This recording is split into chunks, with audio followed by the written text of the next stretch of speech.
Well, the conflicts in Syria and Iraq are resonating with some Muslims abroad. In Kyrgyzstan, many are headed off to join the militias. Well, people usually make their first stop in Turkey before travelling across the Syrian border into Aleppo. As Zain Basravi reports from Osh in southern Kyrgyzstan, one woman says she will stop at nothing to support the Syrian uprising. She was nervous about talking to us at first, afraid of the country's intelligence agents. She met us at a small apartment in the city of Osh, not wanting to invite us to her home, worried we might be followed.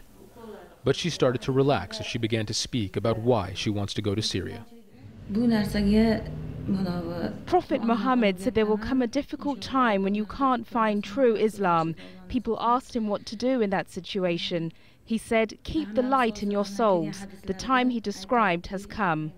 She says she believes earthquakes, wars, and tsunamis are all proof that the world is coming to an end and that the real Muslims are going to Syria. In Syria now there was a building of a truly Islamic world, as the Prophet said. Most of the real Muslims are going there and fighting against the non-believers. Her friends who are already in Syria have told her their lives now have more meaning. Sofia's worked in a pharmacy and as a midwife, skills she hopes will make her useful when she gets there.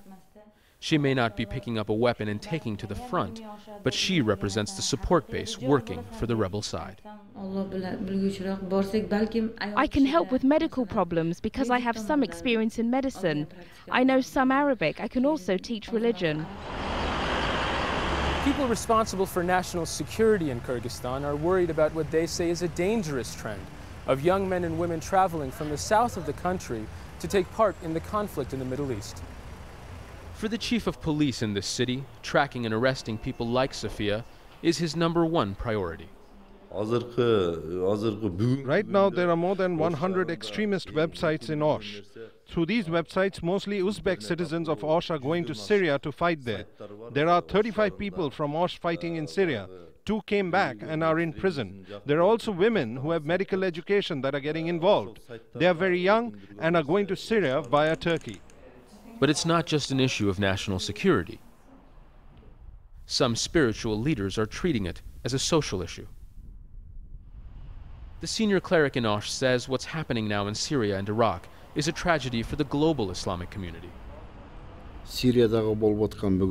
God is against killing each other. The Prophet said that if a Muslim kills another Muslim, he goes to hell forever. That's why, if somebody goes to Syria to kill another Muslim, he will go to hell. It's totally wrong. He says he believes Sunni Islam is the only way forward for all Muslims, but that the tools to convince people of that are words, not weapons. But people like Sofia are pulled by a different interpretation of Islam. The Prophet said if you see non-believers, fight against them with your hand and power. If you don't have physical power, fight against it with your words. If you can't, just hate them with your heart. But the third way is the weakest way. You always want to choose the best way. That is why you must choose the strongest way to fight with non-believers. The cleric's message of peace, it seems, isn't getting through to everyone. Zain Basravi, Al Jazeera, Osh, in southern Kyrgyzstan.